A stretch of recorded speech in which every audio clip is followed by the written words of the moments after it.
Oh, I'm sorry. We live now, ain't we? Hey, y'all. How y'all doing? Y'all all right? I mean, what's really going on? Thank you so much for tuning in. We are Unhinged Live. I'm your host, Tilted Halo, sitting alongside my good girlfriend, Karen Sims of Twisted Threads, and we are so excited. You already know because we have a special guest with us on tonight, and y'all already know what it is. And baby, he said he gonna hang out with us for the whole show. So before we get into it, let me go ahead and familiarize you all with what's gonna happen on tonight's show. Of course, you're gonna hear from tonight's guest, and of course, we're gonna take a trip merrily down the stream. We might sidestep and share our views from the petty pew and get into that powerful and impactful roundtable discussion. What's really going on? And of course, we will feast at the table of wisdom presented by our sister, Karen Sims of Twisted Threads, a reflection of purpose. Y'all already know y'all gonna come back healed and whole after receiving them words from our sister on tonight. So before we get it going, I gotta go ahead and say, Karen, how you doing tonight? How was your day? They was pretty good. It's some challenges. I see some new things coming on the horizon, and during that time, we just got to remain focused and strategize on who we gonna tell off, or if we gonna tell somebody off, or keep that Holy Ghost banner held up high. That part. So if we never can tell which kind of day. I could say nobody that I recall got told out today. They might have got a nice direction because Coach Karen is always in the building. So I got some things, and I even got threaded myself. I need you to know. So shout out to the folks who called me up to make sure I stay threaded as well. No, you got threaded, girl. I did. I got threaded. It was some advice that I had given to somebody else, and they were like, this could apply to you. I think I told them off. There it is. Okay. Ain't nobody safe. Ain't nobody safe in these streets. It's like, if you get out my corner, like I'm here for you. Nobody ain't asked you. That part. So a little tilt in that thing there. A little tight adjust, little slight adjustment. Slight. Well, off, so whoever it was that stepped to you is clearly titanium, okay? As iron sharpens iron, because you are of the strongest type, my sister. So whoever it is, you brave, you bold, you smart, and you was kind, and you was important. Go ahead, Karen. I'm so sorry, sis. What were you saying? I just was going to check in with you and see how things are going. It's been a whirlwind of a couple of weeks, and we've been out here and doing things. So I got to get a couple of days check in with you. How you doing? I'm doing all right. I'm trying to survive the onset of allergy season. I promise you, we live in a heavily wooded area, and every tree of every kind seems to be in bloom right now. And I really want to scratch my eyes out. But I don't think that that's the visual that you all would like to see here on the Unhinged Live platform. So we're not going to get into too much of that tonight. If you see the excessive blinking, it's because it feels like it's baby boulders under my eyelids, and I'm just trying to do all right. My new plant children, they're doing well. I don't know if you can see them. I put them in the background so y'all can see. Over yonder. Over where it say girl boss. Yeah, they flourishing. I'm so proud of myself. I've had these plant children for about 3-4 months. I actually repotted them. Everybody is alive. And I look forward to adding more to my garden. They may be part of the reason why my allergies are bugging out. But, going through this whole empty nest syndrome thing, it's a little different for me because, I really don't miss them kids. Oops, did I say that out loud? I'm sorry. But I needed something to take care of. And because my schedule is so busy, I got some plants because they require less food and more water than anything. So they're easy to care for. So, that's enough about me. Yeah, man, enough about me. I want to go ahead and not delay the hour any further. and go ahead and bring our guest for tonight into the room. So for Yes. those of you who are tuning in, get ready, get ready, get ready, get ready to hear from our guest on tonight. Our guest tonight is a phenom hailing up out of the state of Virginia. He is a hip hop artist. And before that, can I share with you all that he loves him some Lord? He loves Jesus, y'all. He loves God, and he uses his craft to spread the gospel, y'all. Not only is he a hip hop gospel artist, he is also a digital and he is absolutely hilarious. Brother makes me laugh at least 3 whole times a day. So without further ado, I know I hear that faint knocking on the door. Karen, please let our guest into the We're gonna room. let him in. Come on now. Y'all know how we welcome Come out on in the the room. hallway. Come How's it going? on. How's it going? Hey, how you doing, brother? Welcome to the show. Thank you for having me. Thank you. Thank you. You are so welcome. You are so welcome. And I see you over there looking nice and handsome. You're well coordinated. You're well coordinated. I We're try. gonna have a conversation about what's printed on your apparel tonight as we delve into the conversation with you. Okay. So before we get it started, I gotta clarify something. Because Karen had the same question, and I must admit, I too am a tad bit confused as to what to call you on tonight.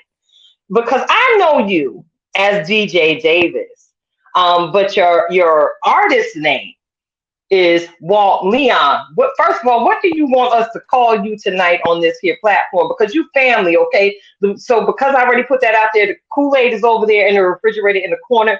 Help yourself. What are we calling you tonight? Hey, we could just go with DJ for the night. All right, this Like you is said, it's DJ. family. It is family. This is family. So listen, you all, just to give you a brief background on how I came in contact with this brother. Y'all all know that I'm sister to the Red Ink Radio Live family and now the Red Ink Cast family. And years ago, we put on a community event down in Hampton, Virginia. And I got to get my boogie on with this young brother right here. And I tell you, I watched him perform, and he had so much energy right there in that humid behind part. I promise you, the devil put his pinky toe on that part of Virginia. But allow me to digress. So tonight, DJ, my first question, for you it's got a little duality to it because I want you to share with our listeners who you are. Who's DJ Davis, and why do you perform as Walt Leon? So my actual real name is Walter Leon Davis Jr. So growing up, my mom used to say Walter, and my dad and I would both respond. So they said they had to do something about it. So they went through the initials to get a nickname, and no other nickname sounded right. They went through WL. It just don't sound good saying it. At a time when things weren't so sensitive, you go to LD. That was a learning disability, so they didn't call me that. So they got to DJ, and that's what they chose. But I go by Walt Leon because when I first started doing music, I went by the name Fresh D, and I did secular music. And then once I had a situation, and God saved my life, and I'm blessed to be here. And I made that promise that I would get back to who I really am, born and raised in the church, and I would give it all the glory to God. So I went by my actual name. And I also wanted to honor my father because I stressed my parents out a whole lot growing up. So this is the way I could honor him by doing something the correct way with our name. So I chose Walt Leon just to honor my father, keep my word to God with him keeping me alive through all the situations and everything that I've been through, and make my family proud as well. All right now. Now I love that. Now I don't know if I can call you DJ after that whole story. Like I feel like I gotta get on into it. Now you started talking a little bit about your family and was talking a little bit. Can you tell us a little bit about where did you grow up and what was it like for you growing up in your hood? I grew up in Hampton, Virginia, but I was a community center kid, and it wasn't like I wasn't at home being a community center kid. My mom worked at one of the community centers in downtown Newport News, like in the hood. So I was from Hampton, but I was always in Newport News. Then my mom was also a school teacher, and she also was a track coach, but she taught tap, ballet, jazz, gymnastics. So performance arts was my life. I was the hard-headed child. You know how there's always one. I was the got one. 5 of them, so I don't know what to tell you on my that. sister was the straight A. Yeah. My sister was the straight A student. I did just enough to pass the class.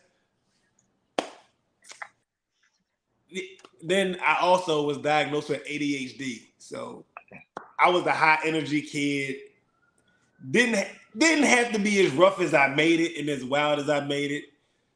Like I said, I stressed my parents out. So I was outside a lot, basketball courts, on the street, doing stuff, fighting a lot.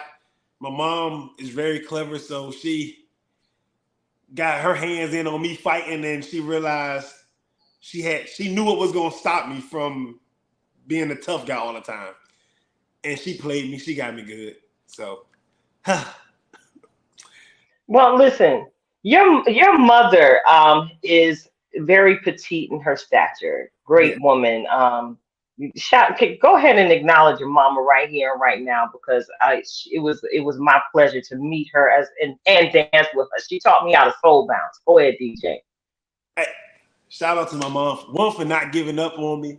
2, for blackmailing me to staying in church, even when I went to college. But also, constantly praying for me, having my back. And she always promised me, as long as I was doing right and doing something for God, she will always support me and always have my back. And she stayed true to that as well. Even when I was messing up and she was bailing me out, she still supported me. But like, just to see the smile on her face, my mother's an amazing person, and she's the epitome of no excuses. If it's not there, if it's not made, a lane's not made for you, go create one and make it happen. So, and I say that because she went to at first she went to Hampton Institute for college. And then she transferred to Christopher Newport. When she got to Christopher Newport, they didn't have a women's track team. She was the only woman on the track team and started the women's track program at Christopher Newport. They also didn't have AKAs, so she was on the first line of AKAs there. So when I say, if it's not there, go create it. She had small feet, but leave big shoes to fill. All right now. Well, clearly you've been taking notes, DJ, and you've been kind of mentioning something about your past and you doing some things that may have vexed your parents in their spirits. And I really enjoy it when our guests come on and they share their testimonies of victory and overcoming. I know there's at least one young man tuning in tonight that's going to hear a little piece of this conversation. Would you mind sharing some of the folly that you had got caught up in and how you overcame it with your faith? Woo! It's a lot. From a lot of fights. I mean, by the age of 4, I had 29 stitches in my head because I was wild. I was a little daredevil. Growing up, I used to try to be Evel Knievel, so we spent a lot of time in the hospitals to the point where I was 4 years old. I think I've been in there 3 or 4 times to get stitches in my head. They took my mom out the room and had to ask her. They had to ask me, like, "Are you being abused at home?" or anything like that. But all of my wounds were self-inflicted. Running in the trees, jumping off the school buildings, different crazy things. Running inside with socks on, not supposed to, so I'm slitting my head on the corner of the wall.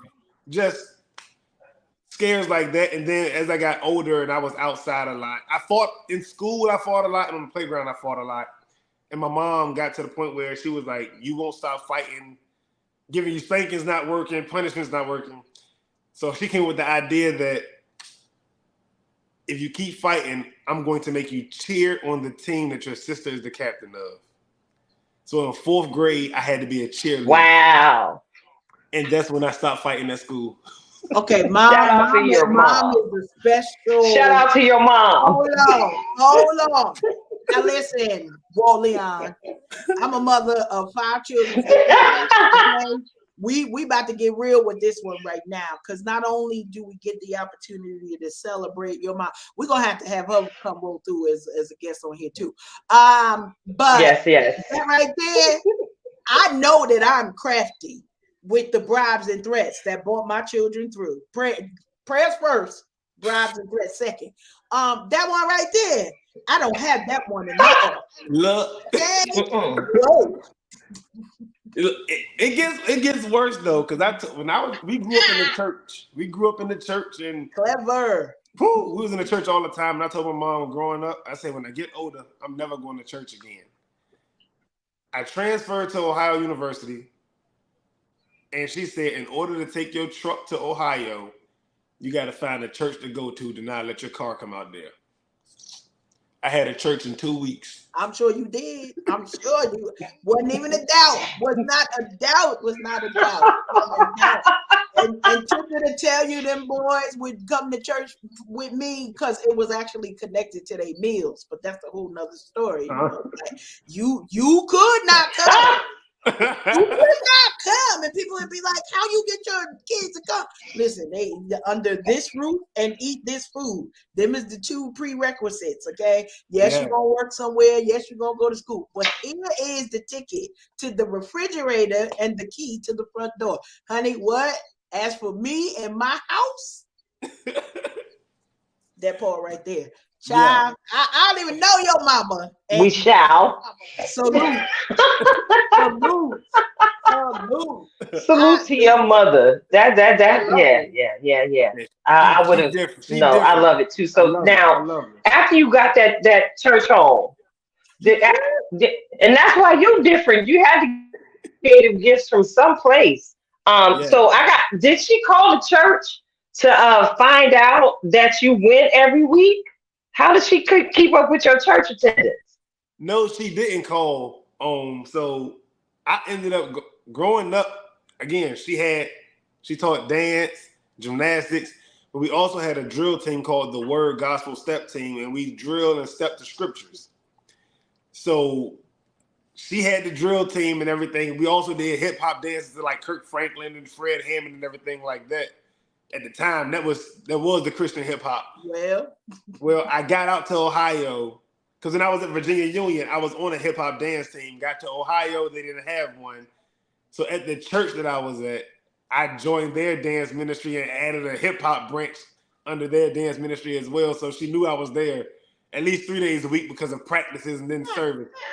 So it was in me already, and so she knew I was there. And then we had a weekend where her drill team from Virginia came out to Ohio, and we all collaborated and had a whole weekend and did a thing together. So I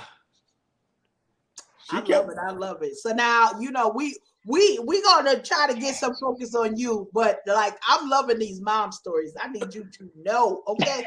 Because we got a lot of moms that follow us. That's they're either watching right now or they'll be watching on the replay, and a lot of them are where Tilted and I were and as far as raising children, and they've got kids that I'm sure are having similar conversations. I'm too grown for this, that's for the babies, that's for what it is, and they ready to take off to whatever they think the world gonna give them. That's always the fun part. It's like y'all think something is out there that ain't really out there, but okay. But can you tell us, was there possibly a significant event in your life that sparked you to choose the Christian genre for like your music and where just your heart and your passion is coming out? There were a few events. And the first one happened, and I still backslid and chose another route. But I used to do growing up. It was illegal, but I did backyard street fighting, and my parents didn't know I was doing it, but it was my way of making money. I hung around the wrong crowd, but they also knew I played sports, so they didn't let me get into what they were into. So I did backyard street fighting, and after one of the fights, I beat the guy, and he tried to rob me of the money I just won. He put a gun to the back of my head. Wow. And when he pressed the gun to the back of my head, I was a hothead. Again, I was wild. I was a hothead. He said, run it. I didn't get the money up. He pulled the trigger and I heard the gun click. It jammed on him. I knew at that point I should have been gone. And that was when I was 17. I knew I should have been gone, but God had plans for my life. I still ended up fighting that guy to, survive and get away from that situation. And I said I was never going back to that. And I still did the secular music route for a while.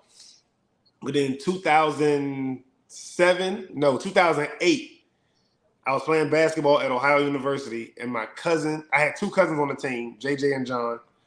They called us the Three Amigos. Our birthdays are April, May, June. We did everything together growing up. Graduated high school together and everything. We was in practice on February the 4th, 2008. And my cousin John got a steal, passed the ball to me. I passed to my other cousin, JJ. JJ made the layup. He said, good job, fam. Let's get another one. And then he collapsed on the court right in front of us. He died right there in front of us. And that's when we were told he had an enlarged heart. And nobody knew it until he passed. It was at that moment where music was actually his dream first out of everybody. John played drums at his church in Virginia, in Ohio. He was my original producer when I first started making music. He was in a band in high school. He had like the drumstick tattoos and all the music symbols. Music was his dream. And I said, since he can't live it out, I will. And I told God, you kept me here for a reason. I give it all to you. And we're going to do this with the purpose and keep living out this dream for John. And been pushing ever since. I love it. We are grateful for the inspiration that you are sharing. And I mean, these are real life stories, Yeah. and that's one of the things that can always relate, we know, to our viewers and listeners, because it's nothing fake or made up around here, but the power in just the snippets that you are giving us right now, I promise you, heartfelt. And I know that you will continue to reach so many people with just the realness of your story, and shout out to your family on how you all, I'm sure, had to stick together to get through such a difficult time. And a lot of times, we never can really understand the loss of young lives, and back in the day, it used to, it's not that these were regular occurrences. We would have that thought, I'm going to live forever, because we actually would have that. Like, that was a thing. But now we see more often that life is very fleeting and takes no regard to person, station, economic background, who your mama and daddy is in the church, and even the work that you're doing. And so, even as you were able to see your cousin give it everything that he had on the court, me being able to be introduced to you and your music, like, it's such an inspiration to hear kind of the behind the scenes. And hopefully, our listeners are seeing it as well. Me, I'm always trying to post up with the folks following us. We already got it out there. Mary, thanks for sharing an amazing testimony. And I keep saying, and that's a snippet of the backyard fight. I'm sitting here like, wait, what? I'm gonna whoop you, okay? I got a lot of whoopings going up. Got a whole lot of whoopings. That's why you could fight. Because you know how to, you was learning. Whatever last you took, you was learning. I got a lot of whoopings. My mom ended up putting me in karate because I kept fighting as well. From age 5 to 8, I think I got a whooping every day. Lord. But that's why your mama had to be creative, because you can't whoop the kids but so much before they actually, like, she knew they was going to be asking, if I keep whooping this boy, they're going to come over here and think it's me. So let me go ahead.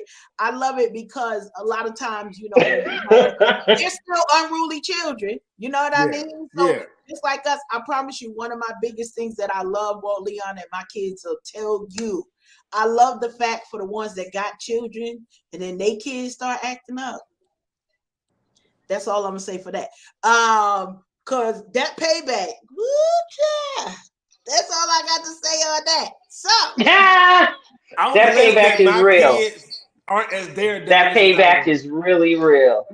So now that you're a dad, do you feel like you appreciate even more, one, the experience that your parents had raising you, I'm gonna call it an experience that your parents had raising you, and what have you learned from yourself that kind of has directed you in this journey of fatherhood?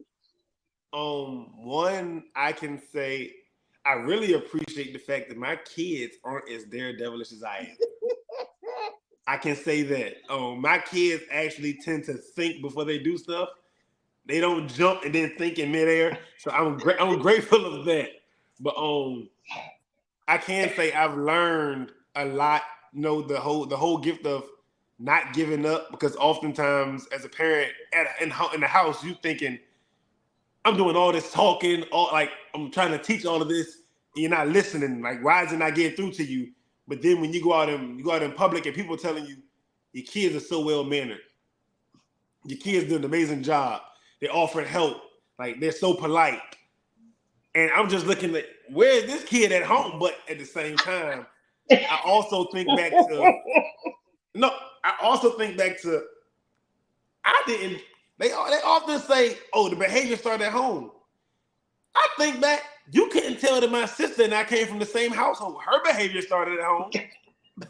I don't know where mine came from, but it was just here. So I'm grateful that Oh, mercy. I had parents that showed, not giving up. No excuses, don't quit. And for a long time, I was upset with my dad because I was like, all these other kids, dads at their football games.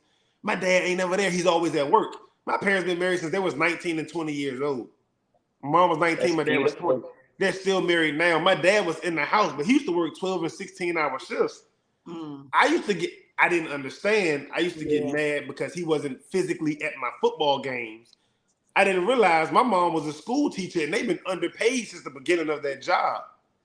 But Come on. lights never cut off. We never kicked out the house, never evicted. Water never shut off. We always had food.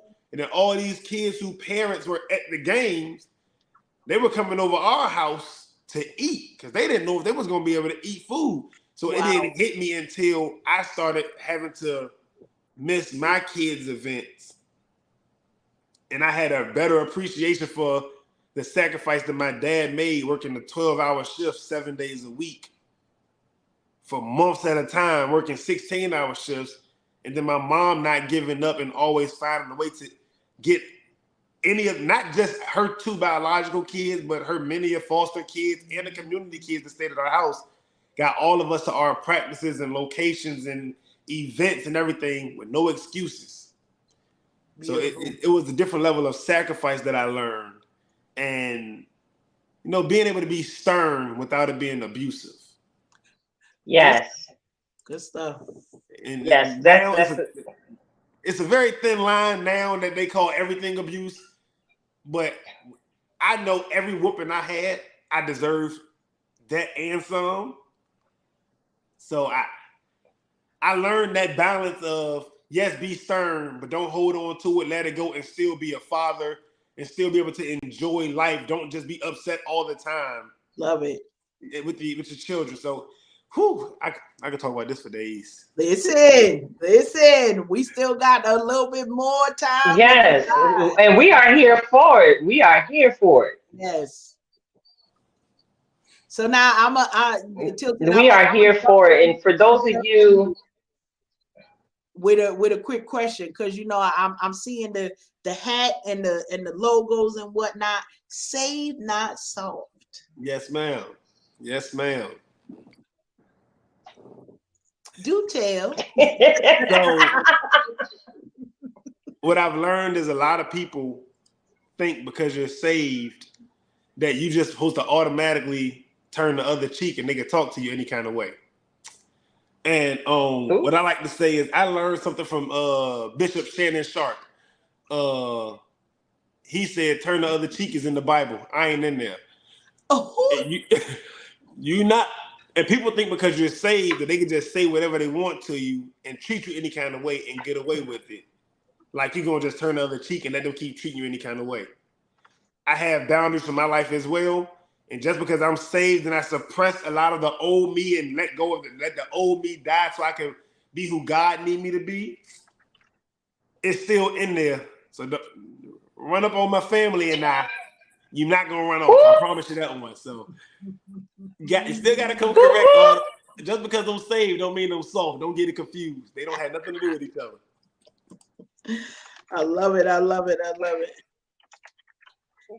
Well, listen, I'm here for all of it. And I'm sure you could tell, DJ, that neither Karen nor I are soft in any way, shape, or form. Unless you come for, our feminine, fluffy parts. We soft that way. But ain't nothing soft about near one of us. And, Tilted Halo, it could be whatever, right, Karen? All day. All day. It could be whatever over here, all right? And because we have not forgotten. I love that you brought that out in your brand representation, because I had an experience yesterday, and you actually just ministered to me. You don't even know it.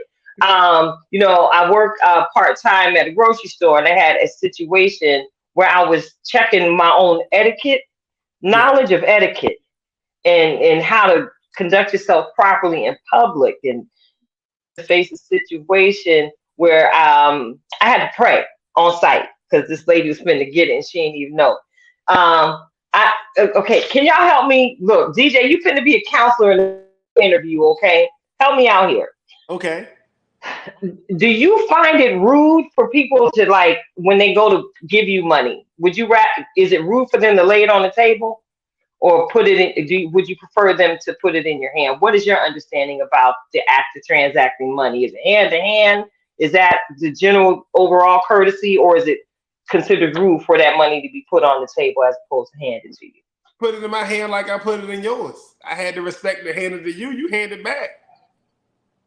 Okay, so I just want to make sure it wasn't just me, because lately, I've been delving heavily into my blackness. All right. And sometimes I question, why am I watching this right now? I'm getting so angry.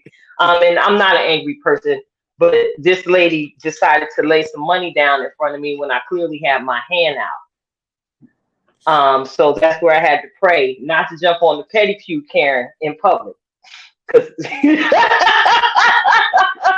So thank you for ministering to me and reminding it's okay for me to be saved, but I ain't got to be soft.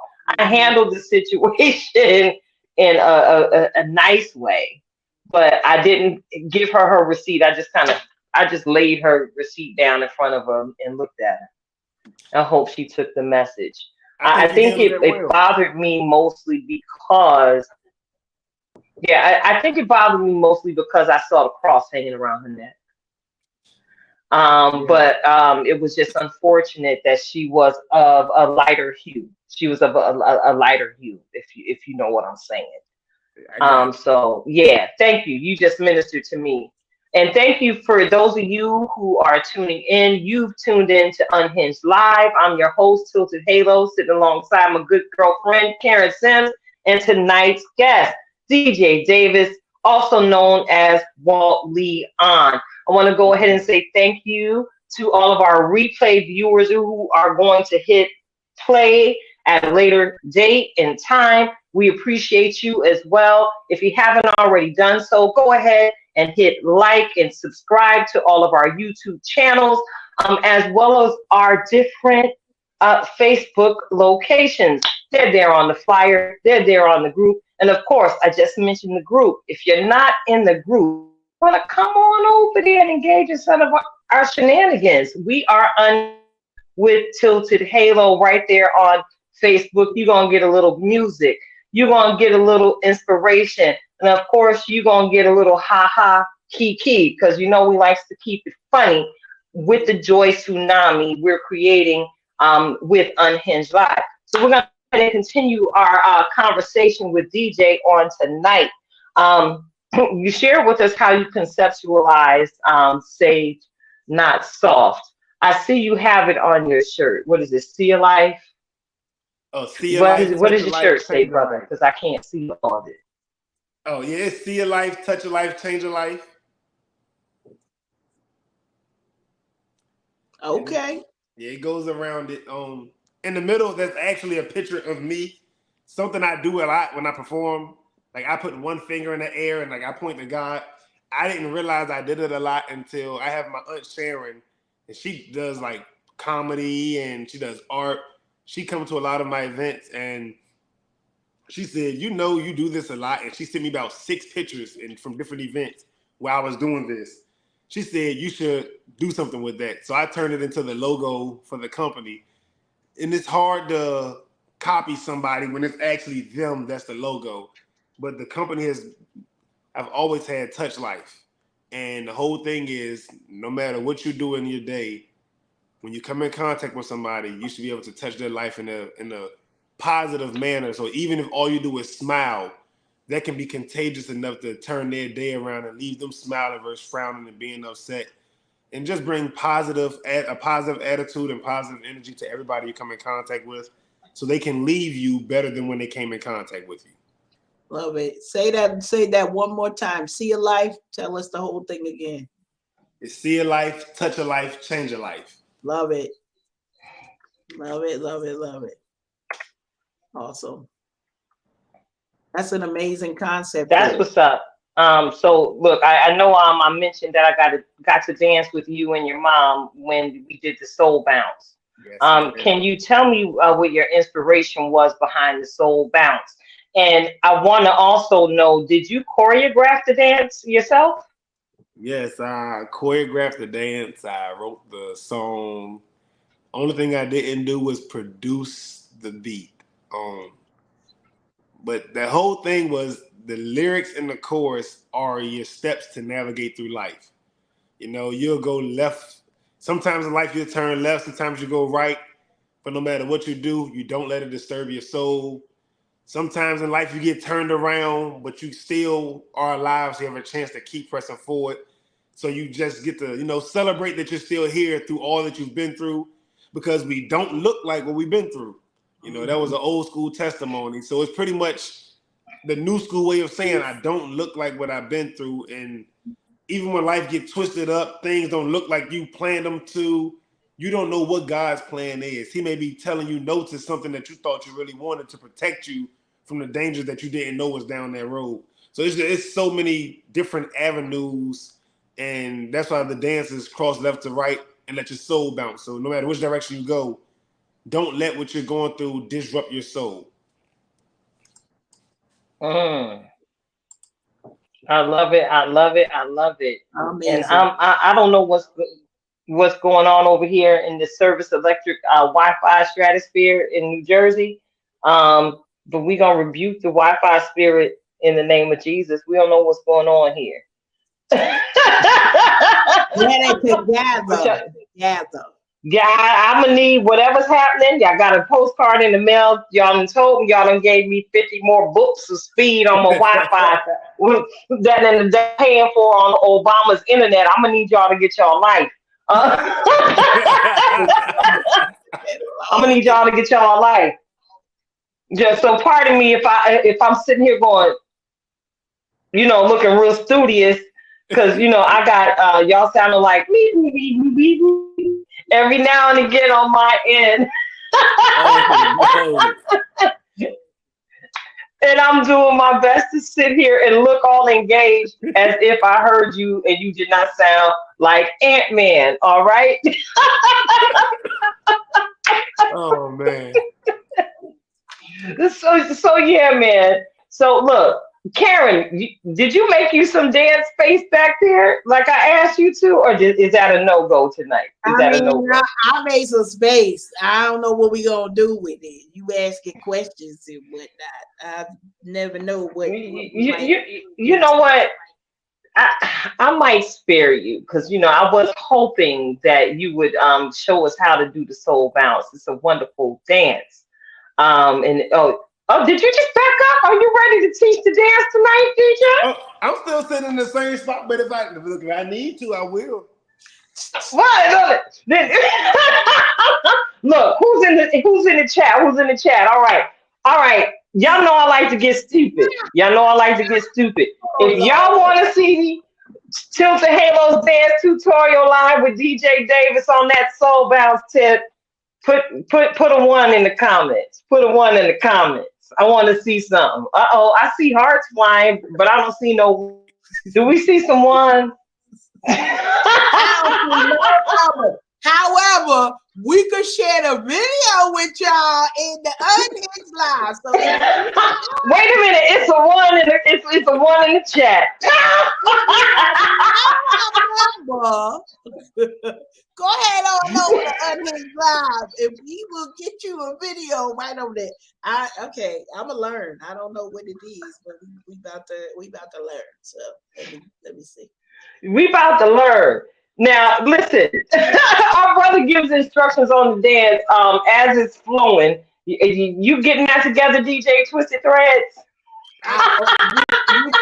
Which one? Like the actual soul bounce? So yeah. The actual soul is fine. Get together, so. Wait a minute, look. Brother got a wire out. He stay ready, clearly. I love it.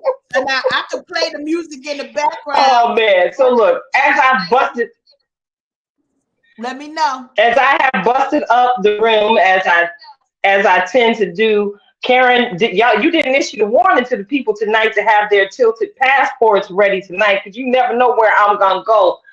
Here at the Unhinged Live show. It appears, look, DJ got a little shine on his face. Look like he ready to dance or something. He connected a wire from what I see. Oh, wait a minute. What is Sister Mary? Okay. We got a couple of ones, but they also want to know, can they practice at home too for the soul bounce? So that's a yes to that, Sister Mary. So we're gonna see what we could do here. And then in the background. So what we could do is we got a twofold thing. Because now Walt Leon, we could play the music in the video so that the people could see it. Or if we just play the music and then they see me fumbling around with some soul bounce. Yeah, I could boogie in the background. I think we want to play that soul bounce. Going to get the people what they want, what they need. All right. Either way works for me. You can play the video, or either way works for me. All right, we gonna give us a little bit of video action, and then on the side, you give me a thumbs up when we need to kind of take a break and review the tutorial, if that works. Okay. All right. Okay. Now that works. Soul Bounce from Walt Leon featuring Carlos Anthony. This show Soul Bounce, the official video. Y'all ready? I ain't either. Here we go though.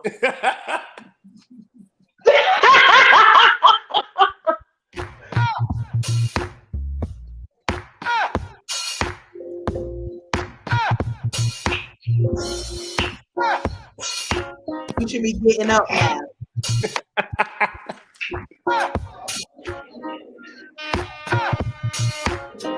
Cross left to right and make you soul bounce. Turn around, bring it back, let you soul bounce. Slide back, take another look. Soul bounce. Right there, celebrate as you soul bounce. Shake the weight off your shoulders and let you soul bounce. Keep shaking, get it all on. Soul bounce. Oh, don't it feel good when you soul bounce? Now turn to the right, let you soul bounce. And enjoy, no more stress. All right, you can pause it. Oh, what a relief it is. I'm doing things I never thought that I could do, cause in the small body, a lot of power. Pikachu, dust it off and never stop trying. First you get the cold, pressure makes the diamond. If the homeless man can be grateful for the project, you should rejoice. It's just a part of the process. Cross left to right and make you soul bounce. Turn around, bring it back, let you soul bounce. Slide back, take another look. Soul bounce. Right there, celebrate as you soul bounce. Shake the weight off your shoulders and let you soul bounce. Keep shaking, get it all on. Soul bounce. Oh, don't it feel good when you soul bounce? Now turn to the right, let you soul bounce. The situation that you thought you'd never make it out will soon turn into the life that you dream about. Be grateful, realize when you get more, what you have now is what you once prayed for. It's a beautiful sight, even when you're not looking. It hits your soul like grandma's cooking. Don't be upset about a pound, celebrate the ounce. Every step of the way, just let your soul bounce. Cross left to right and make your soul bounce. Turn around, bring it back, let your soul bounce. Listen, we are getting in it. All right, our dance instructor is up, And he seems like he needs a student. How you doing, brother? Thank you. I'm well. I'm well. Oh wait, somebody's appreciating your shimmy, Karen.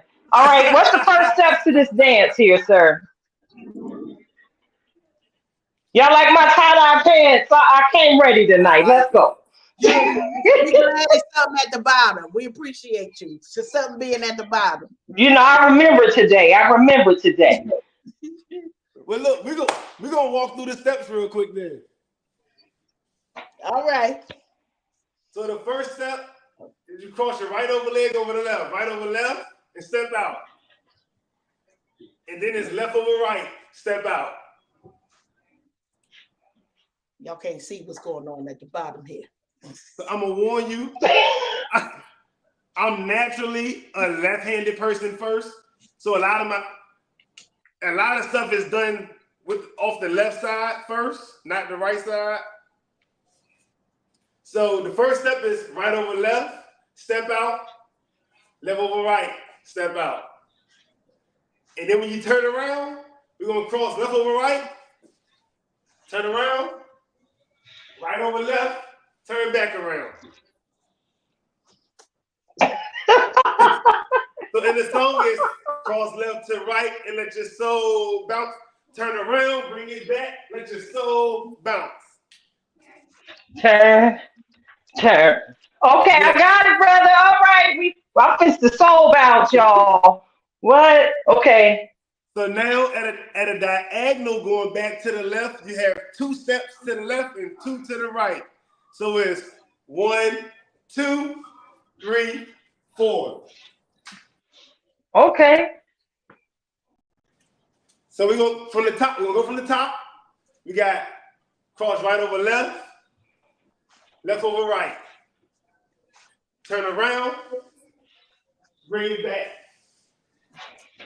Then they slide back. It's 1, 2, 3, 4. And then with your right hand, it's just 1, 2, 3, 4. Okay. Now comes the shimmy. So it's shimmy, shimmy, shimmy, snap. And then shimmy, shimmy, shimmy, snap. That's in the prayers, send prayers, okay? We're the prayer team doing this whole thing.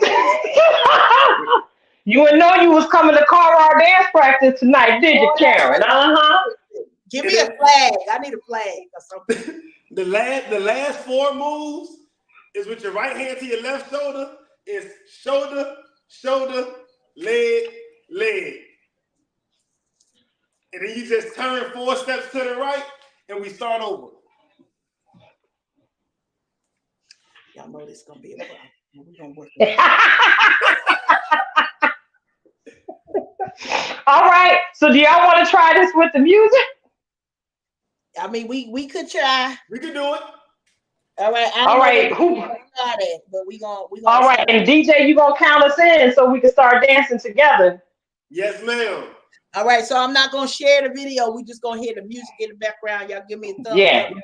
Okay.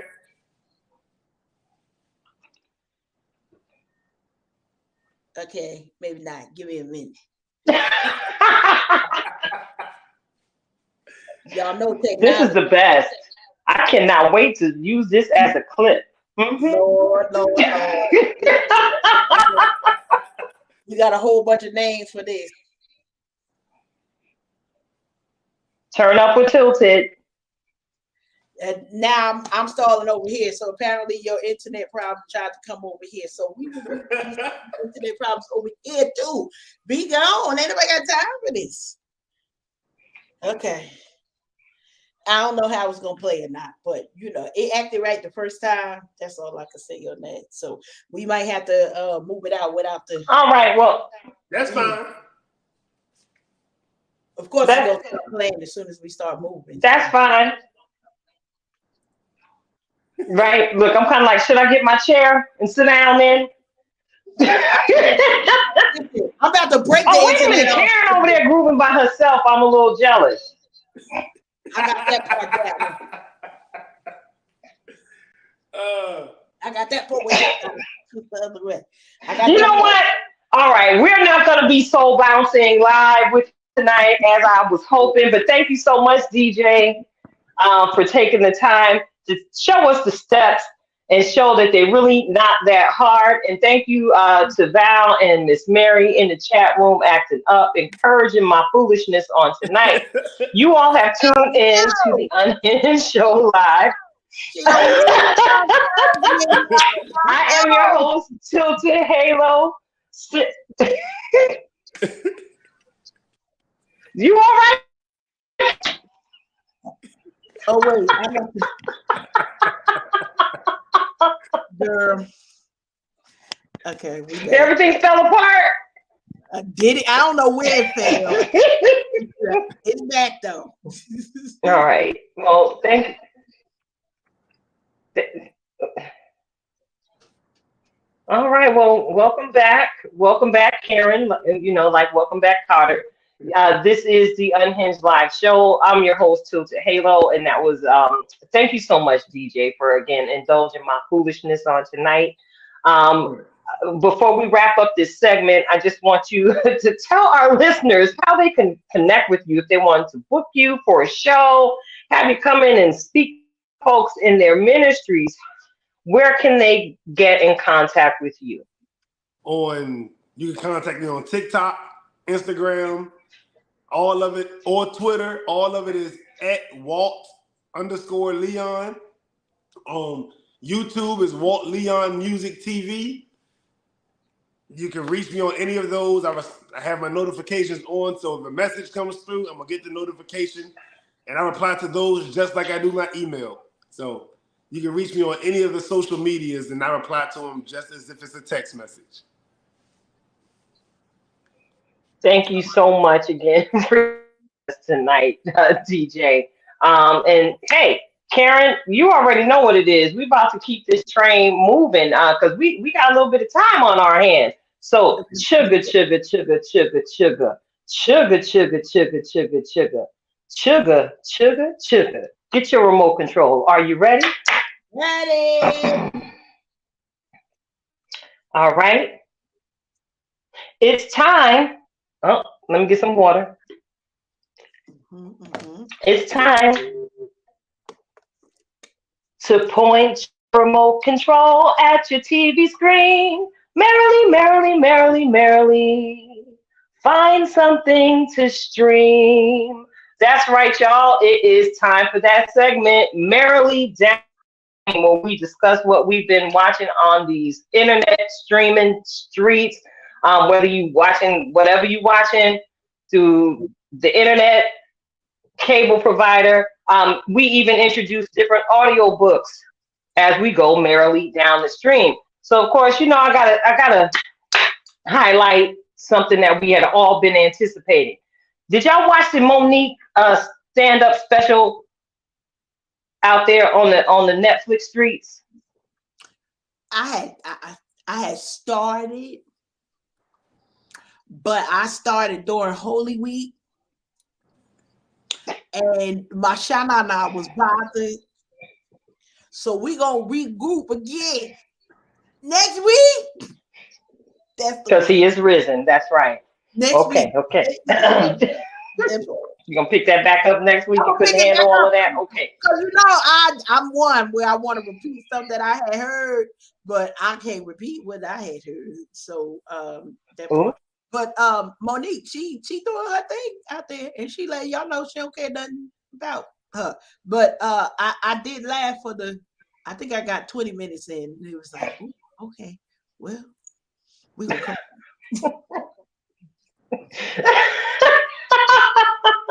DJ, did you watch Monique's stand-up special? No, man. Life has been lifing, and I have not sat down to watch it yet. Life got hands right now. So I've been busy. Well, I actually sat down and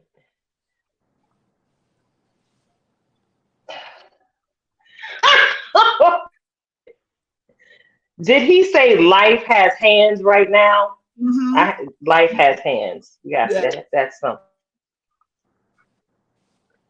Yes. All right. Well, life has hands, and Monique does too. Clearly, in her stand-up special, she's sharing a whole lot about herself. A lot of it is a little bit TMI to some. But as it's titled, basically, she let us know in the title of the special that we was Right. gonna find out who she is and why she is the way she is. And during the special, she did let us know that she did attend the special ed classes. I guess in hopes of justifying some of the stories she was destined to share with us all out here in the YouTube streets on Obama's internet. Listen, I'm excited that she finally got her opportunity to be featured in a project piece there on Netflix. But you know, a whole lot of people were expecting a whole lot more funny, and a whole lot less of her TED talk. And that's all I can really say about that. I celebrate everyone who gets to the small green screen, because y'all know that's my heart. That's the vision for Tilted Halo Broadcast Media, small screen. So I'm not gonna hate, but you know, I guess I could chalk it up to the fact that she's older than she was when we first met her out here in these streets. Um, and you know, maybe she's trying to keep a little act right in her spirit since you know she just got back, you know, invited to the cookout. Because you know, for a long time we ain't see Auntie unless she made her own waves out there on Instagram or somewhere else on one of these social media app streets. I don't know.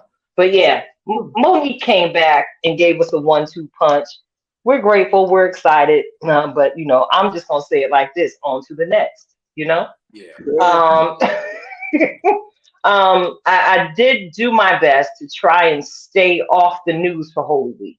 Some people gave up chocolate. Some people gave up fighting. Some people gave up cussing. I gave up. Huh? I just said what? Listen, I gave up the news for a week, for Holy Week, because you know the news be getting on my nerves. Yeah. Because I noticed the spin on so many of the different stories, and I wonder how we hear certain things like in a blip, and then we never hear of it again when it's something very important that we need to be talking about. But then like the foolishness is what they have the prolonged conversation about. Like, for instance, this is me putting the pedicure on. Let's go for a ride. Why do I care that Taylor Swift has broken up with yet another boyfriend? Why is that headline news? Karen, can you help me out with this? You know, I can't, I don't understand. I don't understand why the one who has a song where the verse says she's the problem, I'm the problem is me, is one of the lyrics in one of her songs. She can't keep a relationship. She's speaking prophetically over her life. Karen, why is Taylor Swift the head story?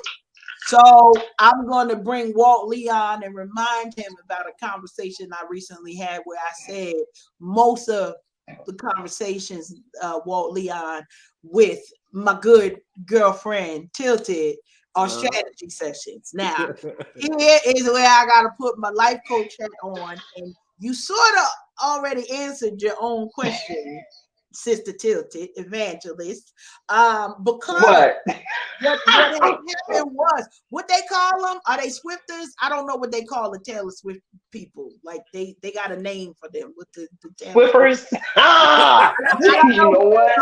I don't know. I forget what they call. What are they called? Wait, you know, I gotta look it up. Y'all know Swifties, okay? So the Swifties, this is important, okay? Cause they gonna probably need to know who to swarm next. That's what we gonna say on that one, okay? Got that? Okay. Now, we about to move real fast. Young lady who might have a praying family member didn't get taught the power of life and death is in your tongue. You know, if you say I'm the problem and you shouldn't be with me, you know what you're gonna keep on getting? Being the problem. Like, this ain't hard. Sometimes, you know, we gotta go back to the Tony Braxton days and say, unbreak my heart. You listen, because that's a message of deliverance. And y'all, most of y'all ain't listening to this R&B music the way you should. But if you listen to the music, like back in the day, the R&B is like, I got you, I'm keeping you, never gonna leave you. We gonna do last night. Listen, we going back to what it is, okay? Even today's Because music, she living a now life. you went back. Yeah. You went back because you talked about the Swifties, and lately we've been hearing about the Beehive because of all of the things and the coming against Beyonce. But Beyonce and them had a song back in the day talk about "Let me cater to you," because baby, this is your day. And check it out. Last time I checked, her husband. Oops. Somebody taught her some wisdom on how to keep a man. Boy, it's gonna be whatever. But whatever comes out your mouth, listen, y'all probably getting into a little bit of the reflections of purpose, but what you speak is what you should expect to receive. Like, cause you know who is that? Evangelist Deaconess India Ari said, cause the words that come out your mouth, you're the first to hear. How about that? Speak words of life and they will appear. I'm probably getting the lyrics wrong, but y'all get it. Like, if you speak in breakup and damnation in your own life, well, we just waiting for the post because we knew it was coming. But I just wish one of the Swifties would tell her, you could do this, you know, with a couple of tweaks and changes. We're not saying be less than, you know, you ain't got to put up with foolishness, but relationship requires some type of give and take, sacrifice, those things. Walt Leon, come on, help me. Like, you know, you done been Well, he's a married man. He's a married man. But I gotta come from the male's perspective on this one, and I'm big on accountability. And you know, Bishop Maya Angelou said, if someone shows you who they are, believe them. And I blame the dudes, because if you tell me that you're the problem and I still give you a shot, it's my fault for whatever comes next, because I gave you the shot after you told me what the problem was. So you got to take whatever comes with it. If I tell you up front I'm crooked and you still try to treat me like a straight line, no, that's your fault now. First of all, we're going back to the Bishop Angelo. We appreciate, well, you right here. You with family right now. I need you to know, because truly the bishop up in here. Yeah, Angelo. Yes, she did tell us that I agree with you. If you trying to make a crooked line straight, that ain't the way none of this works. So you know, blessings to the Swifties. I'm sure you know it's some crying eyes, because most of these folks just waiting for the princess type wedding. They waiting for her to show up as sort of the Meghan Markle on the American side and find her have a grandioso big old wedding. But I do agree, you know, snag a man, tell everybody mind their business, and maybe dear Taylor, okay, we is yet praying for you. Are we on the petty pew right now? We is yet praying. Yeah, we on the petty pew right now. We on the petty pew. We on the petty pew. We still on the petty pew. I'm parking it right here because another one of these stories, you know, you did kind of mention this in the pre-show conversation, Karen. You know, girl, I got to be real petty about the man of prayer, the Dalai Lama out here, practicing pedophilic behavior in public. And I cram to understand. So right now I'm on the petty pew. This might actually turn into an impactful and powerful conversation as I'm out here being petty as to why this old decrepit man would ask a young boy in public, after kissing him on the mouth, ask this young man to suck his tongue. What was he doing? Is this some type of ritual amongst the Buddhists? Because from my understanding, the Dalai Lama is the top dog in the Buddhist faith. Correct me if I'm wrong here. Is this something that they do as a private greeting at their closed door rituals? That now this man who was 89 years old is doing an apology tour. This happened actually, from what I've come to understand, this happened back in February. And here it is April. Well, we just now finding out about it. So yeah, I'm gonna park on the petty pew right now because this is a problem. And I don't think it's necessarily petty, because it's unfortunate this is someone that represents a particular sect of faith. All right, so I'm finna go there, y'all. Just get ready, buckle up your seatbelts. I'm tired of people that sit in headship in bodies of faith around the country, utilizing their power to take advantage of the least among us, the weak ones among us.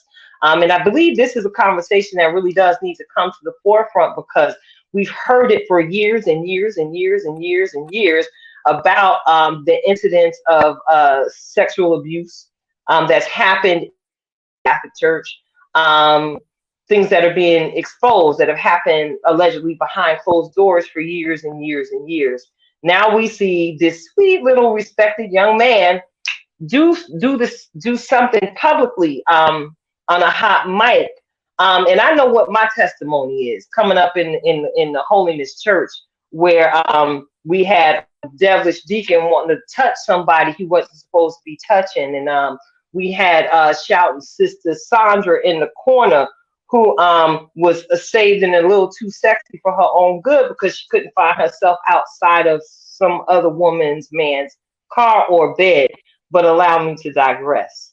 This is a problem. And, I think the three of us here are brave enough to speak the truth to power. And this power is a dark power. It's a demonic power. And we're coming out of Holy Week, right? And shout out to Pastor Selena Brown. She preached and breaks off a word, one of her titles, because she had a subtitle as well. Murder was the case that they gave him, right? Mm-hmm. And she did open it up and broke down that Jesus was sent to the cross to basically murder the consequence of sin, to murder the power that it had over us. So can we have a conversation here about this man and the abuse of power that we just witnessed, and how touching a young person the wrong way can impact them in their lives for years to come? I just put that thought out there to spark the conversation. Looks like you got a whole lot to say on the subject, DJ. You want to weigh in on it? Honestly, what I have to say isn't a surprise. I don't think these actions are anything new to him. I just feel like he just got caught. He just looking at the overall thing. He was too comfortable doing it. And I feel like behind closed doors, it's been happening for years. And now with so many people having cameras and so much access to instant media, he finally got caught. Because for years, it was always people coming out saying the Catholic priests and doing all this crazy stuff. And they label certain people in ministry or in faith somebody this high up. I feel like they've been doing it for a long time. And on the not so serious side, a lot of times as people get older and their concern and care goes out the window and they start doing things carelessly, their truths come out. And it's sort of like when they say drunk thoughts of a sober mind. The truths start coming out. And as he's, like you said, about 89, up there in age, you don't have so much care and control over your actions. You just start doing stuff, not thinking before you act. So I feel like this is true to who he's been all along. And this young man, this young boy could be traumatized because it happened not privately, but publicly. So now his face is attached to this moment for the rest of his life.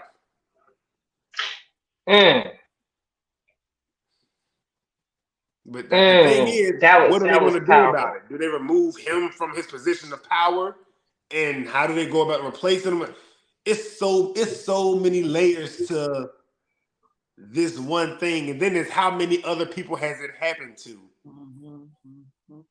that wasn't done in front of everybody else. So now it's, then I hate to be this person. No, I don't. When they started talking about R. Kelly doing his stuff, everybody started coming out. When it was Bill Cosby, everybody started coming out. Is everybody else that has happened to, are they going to start coming out and pushing this against him as well? And building a case? Oh. So I'm a jump in because I think one of the biggest challenges that we see here is that as bad, misunderstood, whatever column we want to put this in, the reason why this is so detrimental to the young boy more than anybody else is social media. Because we could all feel how we feel when we see the video, or shoulda, coulda, wouldas. Definitely, the older you get, the less filters. I put no filters and no wise counsel, because somebody should be handling, and I mean that. When you a certain age, you need to have a handler, and that is ensure that the worst of you doesn't get the best of you. How about that part right there? Yeah. Because not to diminish anything that has been said, but now this one person has to bear the weight of all religions. Whether I don't think that they have something in place that says he can be replaced. Different than like the Catholic Church, you could sit somebody down. I don't know the Tibetan Buddhism, so I don't even know what is their governing path when it comes to that. But one of the challenges is this. We know that this is not brand new. And over the years, the powers that be have just gotten better in hiding it. They've got better in cloaking it. It happens not just with the Dalai Lama, but as you stated, Tilted, it's happening with the select people at the church up the street, at the storefront, at the mega church, wherever. Like this, there is no address that this could not show up as. But here's where the challenge is, and this is very important and strategic. We have to not only have accountability for the leaders, but we also have to have accountabilities for the people who are around the leaders. Because if I get out of pocket, I got folks around me who like, okay, Karen, you like get your behind off of social media, go ahead, sit your tail somewhere. I'm yet praying for you, and you need to go ahead and pray for yourself. That counsel has to be able to touch you in order to impact what it is that you do. And that's really the biggest thing that I saw a breach in. That could this man have been being reckless all along? Yeah, could have. And Tilted already know I'm the diplomat, so I'm trying to figure out, okay, what we got going on here? What's the deeper message? But it's more than just letting this man be out there with these wrong moments with no filter, because where the boy mama, I don't know where the aunties at. Where y'all know my answer to everything is, if aunties is auntie in the way that they used to auntie, half this stuff that we report about would never even happen. If y'all let aunties, because the auntie is the one that's coming up to the school and her shoe is already off her foot, so she can whoop somebody. She already in the principal face because she don't care nothing about him or what your mama and daddy is trying to be like. We trying to be respectful. Auntie don't care. Okay, she coming up in there and she wrecking shop. And I still say more aunties need to come through. I feel so badly for this young man because this will never go away. And any story that we would have put on it was bad enough.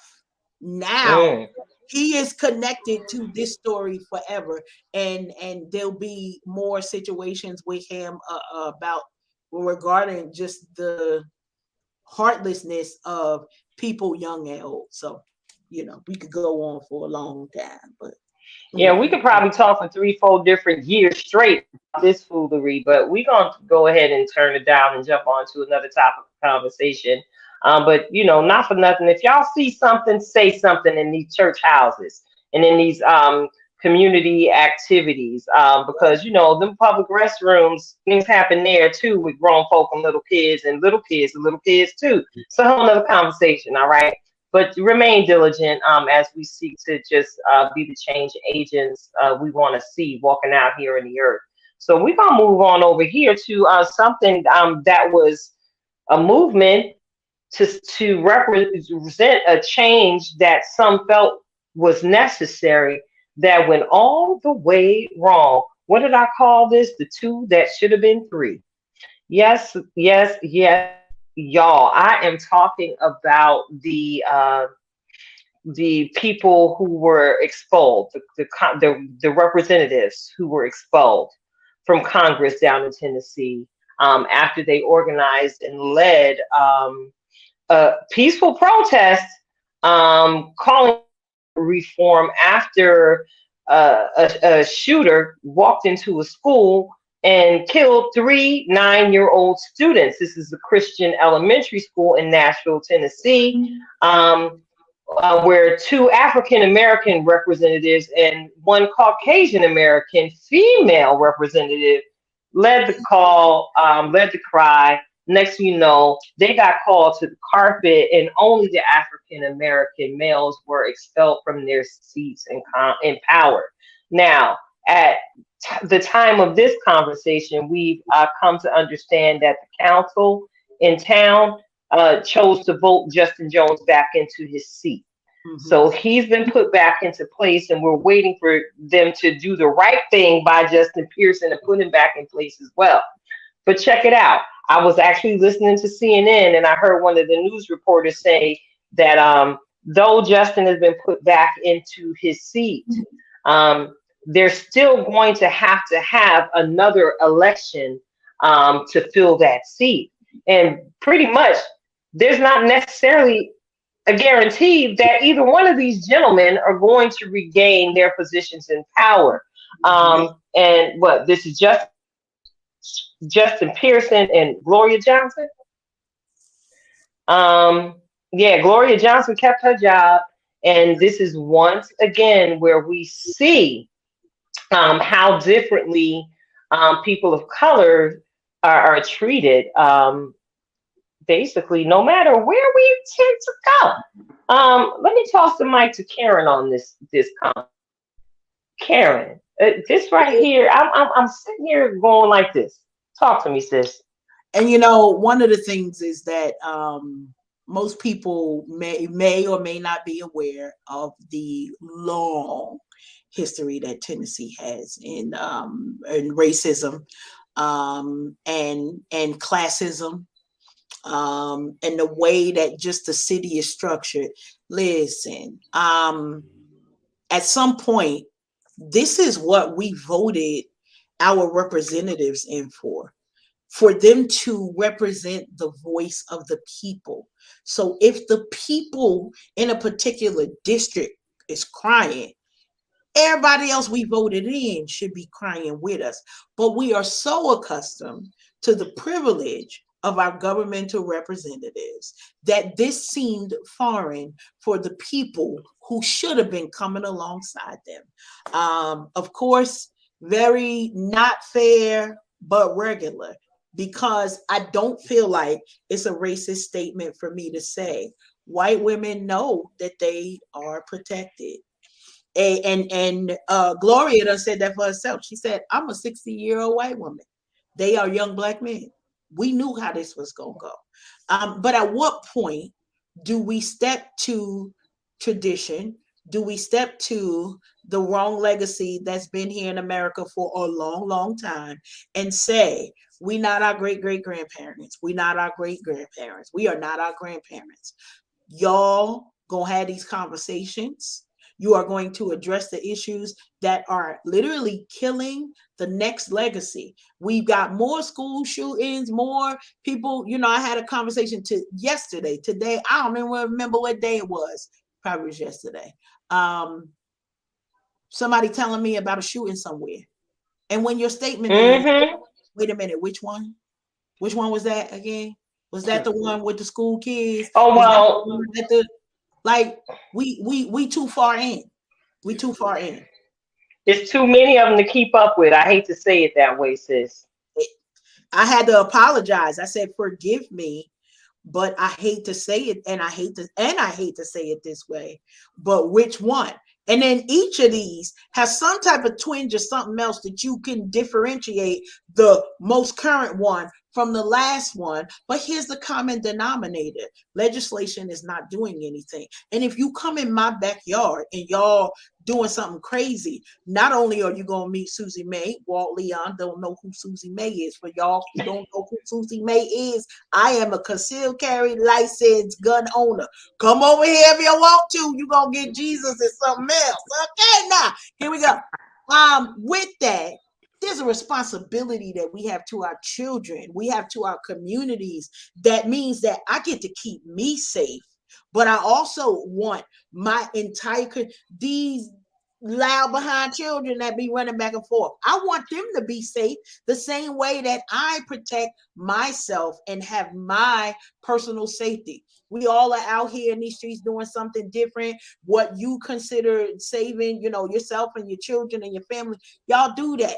If having a gun in your house ain't the thing for you, it's fine. But here's the thing: as a responsible gun owner, we've been trained in what to do. Whether the person blocking on each of these incidences has been trained or not, it's not even a thought, because we can't even be grown enough to sit down and have a conversation and say, it's too much. It's too much. And that's the thing. So respect for every person that has been involved in supporting them standing up, because it's what if it wasn't Tennessee, I might think about going roll on over there and go ahead and register for a little while and then come back. But it's Tennessee, child. Yeah. Girl, you might not make it back. Yeah, sure, because we can say more. I will incriminate myself if I say more. So, but it's a real thing. And how do we support our legislators and say, that's what you're supposed to do? Like, you punishing somebody because the decorum wasn't what it should be, in your opinion, in your perspective. But when we out here creating opportunities for indentured servitude, nobody not saying nothing about that. Nobody is saying anything about, excluding educational opportunities for people who can use it for the come up. Don't get me started. This all played out the way that I feel like it needed to play out to continue important conversations about race in America. We sit in seats that they don't want to give the power up for. And unfortunately, in this day and age, who pays for it? The constituents. Because that's what this is all about. We want these Black young men coming up in here showing their strength and showing their power. And the demeanor and the way that these men have represented, like, I can't even begin to say how very proud I am to be able to witness that they can do this. But at the same time, heartbroken at the fact that they have to.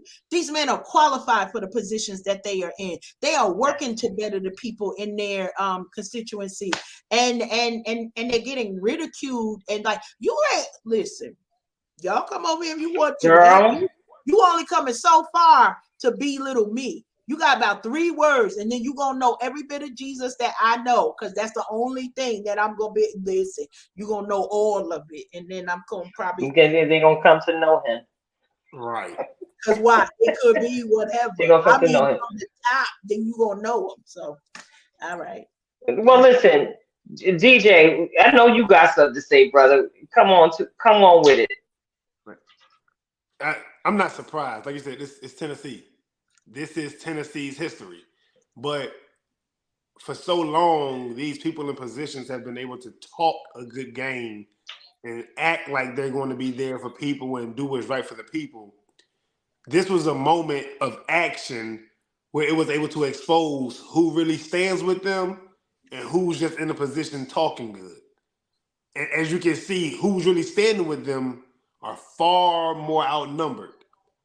But it had to be exposed. And like you said, they have to now, time for election again, come around for their positions.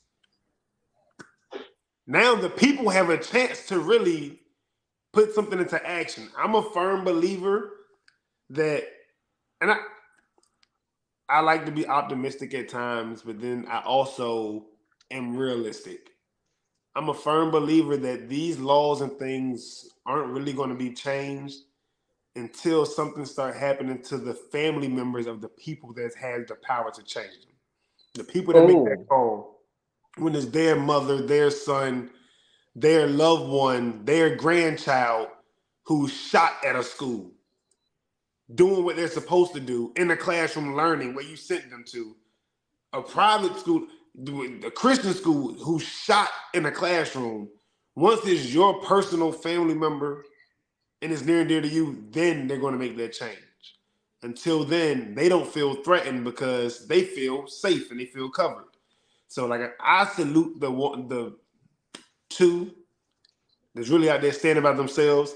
And I know the lady was also trying to help, but like you said, she's a older white woman. She's protected anyway. She had nothing to lose by standing out there with the people. She was safe anyway. oh, mm. And this says so much more about the two that knew the color of their skin and who they are by standing with the people. It says so much more about them and the respect that they get from the community and the area that they stand for. So it's not fair, but that's the way America was built from the start. So it's no surprise at all. No surprises, no surprises, no surprises at all. Good stuff, good stuff. And just want to add before we get to the reflections of the purpose, that Justin Jones has already shared that he recognizes that his time may be limited as he's been reinstated into his position, and that he plans to use his power. He has, as a freshman, um, politics, so to speak, he has the opportunity to introduce and have at least 13 bills on the floor. So y'all in Tennessee, y'all better holler at your boy and see what he getting ready to uh, present, to hopefully have implemented as law to impact change in your communities over there. Again, it saddens my heart that we ain't but 5 minutes outside of slavery. We ain't but 3 minutes outside of sharecropping. And here it is, in the country that is often recognized as the land of the free and the home of the brave, that we are witnessing this another Martin Luther King type moment, Jesse and Al them moment in politics. Our prayers go with you, Justin, as you out there doing your thing, while you got the scepter in your hand. So thank you again, DJ, for hanging on in here with us for the entirety of the show. Sure. You never know, I might be tapping you on the shoulder just to come in and sit with us as a guest, because you have such a powerful voice and everything you have to say has weighty power. So thank you again. Thank you again for everybody who has tuned in to Unhinged Live with us tonight. We do not take your consistent support for granted. We say thank you again, even to our replay viewers. So as we get ready to get up out of here, you know we got to send you out like our mama and them raised us to do. We got to send you home with a plate. We're going to send you home with a hefty meal. So prepare yourselves. Get your hot sauce, get your fork, your knife, your salt, your pepper, your little lemon pepper, Cajun seasoning, whatever it is that you like. Prepare yourselves for yet another meaty meal. We get ready to receive from our very own in-house master life coach, Karen Sims of Twisted Threads. She's coming at it with another reflection of purpose. Let's go, sis. Thank you for that setup. Listen, if one thing we've heard, and we try to be relevant every time we come to you each and every week, y'all know y'all always get a title. Today's title is Time to Make That Change. It's time to make that change in your life. And many of us, you know, we already in the full swing of spring. If this weather cooperate, I know y'all done gone outside and it's like, is it winter, fall? What area and season are we in? Well, the season that we in requires for us to show up and do the work. And many of us are trying to figure out, well, where do I start? It looks too big. I've set a goal. This is the direction that I want to go into. Or you see something and you just want to make the change. I want to remind you all of the conversations that we had tonight supports it. So if you missed something, go ahead back on the replay as we talk about, if you are not seeing the change in your community, perhaps you are the change and it's time for you to make that step up. For those of you who follow me on my YouTube, y'all already know the world is waiting for us. The world is waiting for you. You are the answer to the thing. As we talked about Tennessee, as we talked about global state of religion, there's so many areas that our love, our light is needed in the world. But unless we take up the banner and understand what it means when we say it's time to make that change. Way back in the day, probably 30 years ago, the Winans had that song. It's time to make the change. We are the people. We can do it. We want to come alongside you, not just to motivate you for good words, but we want to help you with strategy on how to get it done. So here you go real quick. Set a goal for yourself. Set a goal for your family. Think about what you want to leave behind as a legacy. If this week was the last week, how would you set up your week to ensure that you reached a marker or a benchmark every single day so that by the end of the week, literally, you would be able to reach a milestone in your goal. See, when you make it that serious and you understand the fact that we don't have time to waste, we don't have time to wait for the perfect time. We are the creators of the perfect time.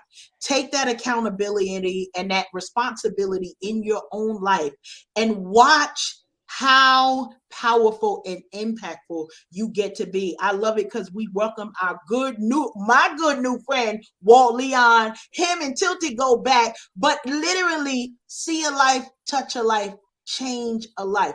Here, y'all already know when it comes to Twisted Threads, we are here to inspire, impact, and transform. That is the direction that we want to see you go into, because we don't want your life just to be a status quo. We want to help you make a mark in this world. So remember those things as you set in your goal. We don't got time for the perfect time. Today is that time to make a change. Be inspired and go ahead and do that thing. Why? Because y'all know what I'm here for. I'm here for the cake. So please don't prolong it and don't keep me away from my celebration as we celebrate the greatness that's inside of you as well. And that's it. Tilted, back at you. Thank you, girl. You done tossed me this mic back. It's so hot. I think you about cinched my fingertips, but that's all right. I love it. And I'm definitely encouraged to continue to be the change we need here in the earth. So y'all already know. I'm ready to let y'all go. And I'm going to encourage you to just be. And I think I said this one before, but I'm going to say it again because I just feel like it needs to be said again in y'all shana and in your hearing. So just be. I just need you all to just be who the world told you you could not be before you believed them. You know, before you believed that you couldn't be a writer, before you believed you couldn't be the best hip hop artist, before you believed you couldn't be the best dancer, before you believed it, go back.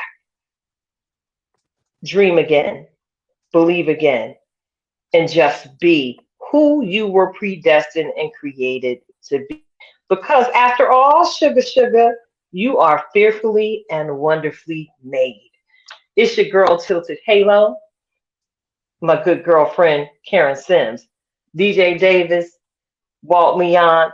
His mama named them all in names. And we love you, brother. Thank you for tuning in. And we love y'all too. We see y'all again next week with yet another special guest. We are Unhinged Live, and we are out. Peace.